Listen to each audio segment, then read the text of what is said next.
All right, so I've been getting questions about the AC system and how I did it.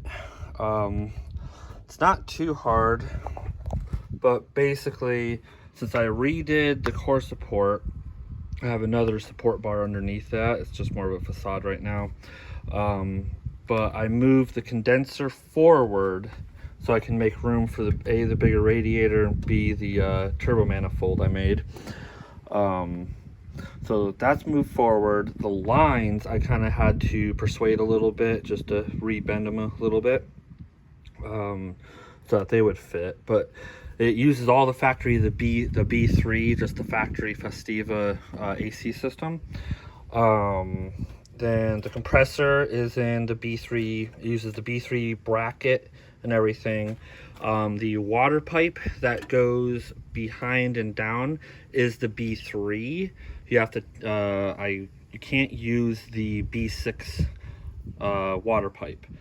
I did modify it because I got rid of the crossover tube. I didn't really need that anymore.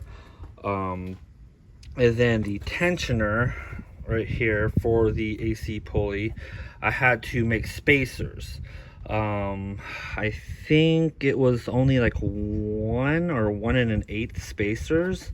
I kind of just eyeballed it and cut them at the same length, but made the spacers that way, put the B3 tensioner back on it. And then it's kind of like the spacers you use on the back motor mount to move it back some. So that's what's on the car there. And then let me get the pulley I made. Well, I'll show you the remnants of the pulley I made for the crank. Now for the pulley, at least this is the issue I ran into, is that this is the stock B3 part of the pulley that fits into the crank. And then here is the B6 AC pulley, which of course is a serpentine style. The B3 is the V-belt style. The issue is that if you take the B3 pulley right onto the B6, it's like the spacing's wrong for it. So what I did, and I don't know, there's probably an easier way than what I did, but this is just what I had at hand. What I took and I cut off the back part of the B6 because it had the right bolt pattern and all that, and I was able to modify it. Then cut the V part off of the B3 pulley, and then pretty much just cut them off. I ground them, I measured out the back spacing and all that, and then just welded it, grinded it, painted it, and it seemed to be right. I didn't even have to redo it. But that was my solution. I mean, somebody else probably has an easier solution, but like I said, that is what I did. It only took a couple hours. I imagine I spent probably more time trying to research it than just getting it done and just get it done and do it. So right down you can see, focus, but the belt is perfectly aligned. So I mean, I did something right. The AC system works. I vacuumed it, made sure there was no leaks, but charged up, and it's ice cold. So I know a lot of people have like problems running the stock turbo, but of course my turbo's over here now with all that. So, but I mean, I did kind of run into problems since I wanted to run a much bigger radiator in it. I had to do a little bit of modification to the grill just because of where the AC lines and the dryer and everything was. I don't think it looks too bad. If you're not really looking at it too hard, you don't really notice it. I gotta do something with down here. It's pretty ugly. I have another Festiva in my backyard. I might just take the bumper off of that because I cut this one up when I had the front mount intercooler on it. I don't really need this big of a hole anymore.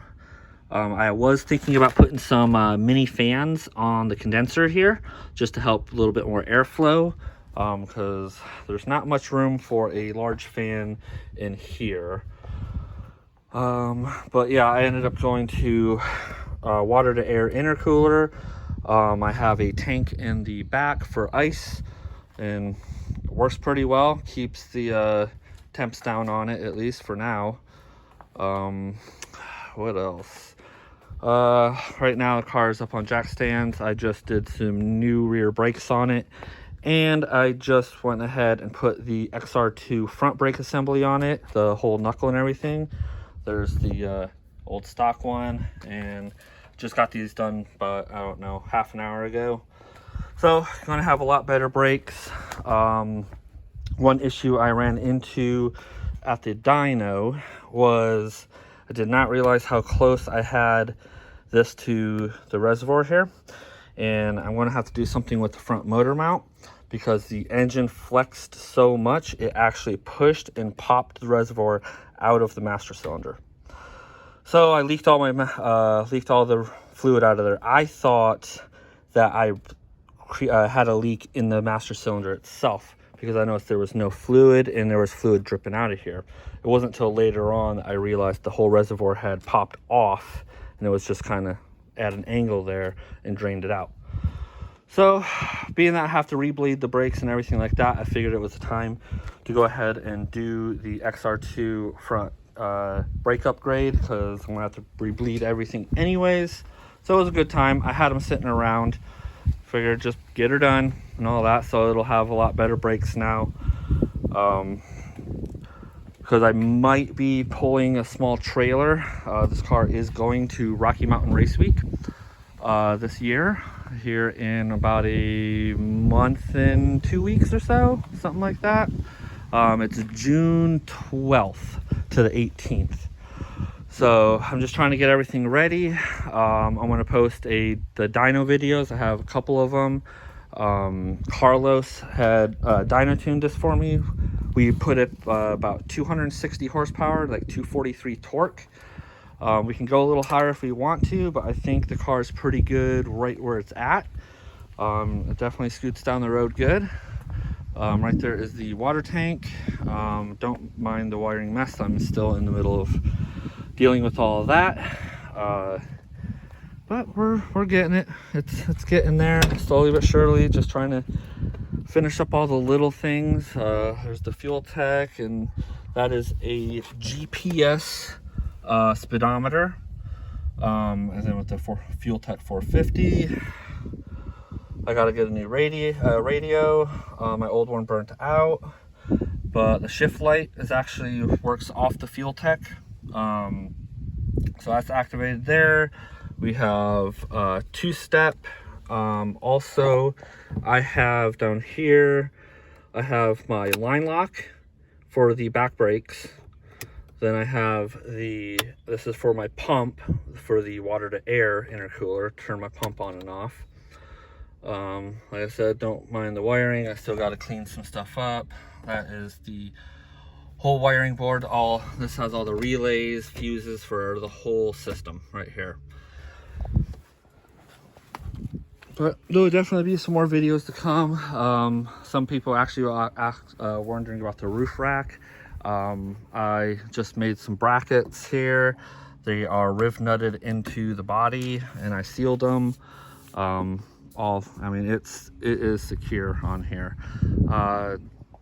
Did that because my plan is to try to not have to use a small trailer, but I'm going to try to pack everything I need into the car and onto the roof rack. I need pretty much enough supplies for about a week. It is 7 days of racing. Well, it's 7 days of travel, 5 tracks, and everything. So I have to make sure I have like my spare tires on with me, any tools I might need, clothes, water, just everything I have to bring with me. Hopefully we can fit it all in the car. If we can, awesome. If we can't, it's not that big of a deal. I will probably go to Harbor Freight, get one of their small trailers, because if I need a trailer, it's not going to have to be a big one. The other thing I got is I have some DOT drag radials now. And then here's my slicks I've been running for a while, but because I'm running in the street class, it has to be a DOT tire on it. That is requirements. Also part of the requirements is the interior. You have to have door panels, both seats, and you have to have carpet from the back seats forward and a dash. That is the part of the requirements for the True Street, I believe it's called. Right now it's up in the air what class we're going to run in. We don't really have to choose that until the day of, basically, once we turn in our very first ticket. So they have, I believe, in the True Streets, it's like well, it goes pretty low, but we're probably aiming somewhere in the 12.0 or 13.0 class. One of those two. We'll see how the car, I've been 12.5 with it. Now with the new tune in it, I imagine I'm going to be able to definitely beat that now. But we might just go with the 13.0 class, not push it too hard, especially this is my first time going. There's actually, from what I can tell, there's a lot of first timers going on the Rocky Mountain 1.0. If you're curious about what it's all about, just search Rocky Mountain Race Week on YouTube. You'll see a lot of people that's went on there the last couple of years. A lot of big names. You have Cletus, Boosted Boys, PFI, all of them. They go, had a blast. So I was one of the lucky few when they released the tickets for these. For the 1.0 this year, there was only, I believe it was 113 spots available at the time. And I was one of the lucky ones to get one. From what I've been told, it sold out in 3 minutes online. And I said, I was one of the very lucky few. I know there was thousands of people gunning to get a ticket. So I was lucky enough to get one. And from what I understand, I've tried looking up all the cars in the past. I think this might be the first Festiva to ever do Rocky Mountain Race Week. So that's what the plan is right now. We're gonna keep working on the car, keep improving it, just make sure it's reliable, get some miles put on this thing. The brakes are definitely going to be a nice upgrade for it than those tiny little guys right there. Getting some nice vented ones. I know the rotors kind of look like poop, but they're actually pretty decent. It's just I've had them for a while. They've just been sitting around. But yeah, that's what it is. I hope it answered a bunch of your questions. Any other questions, please ask me. I have no problem answering them. I do my best to inform anybody that does have a question. I try my best. I mean, I'm new to this whole Festiva thing. I've learned a lot in the last, I think I've had this for 8 months maybe or so. So learned a lot. Awesome community. I love everybody there. Everybody seems to help each other, so that's always a really good thing. So that's one reason I enjoy my Festiva a lot. I love going onto the Facebook club and everything, because everybody usually has really good information and everybody usually helps each other. So until next time, I will try to make another video here soon if anybody else has any questions. So feel free to ask. Take it easy. Bye.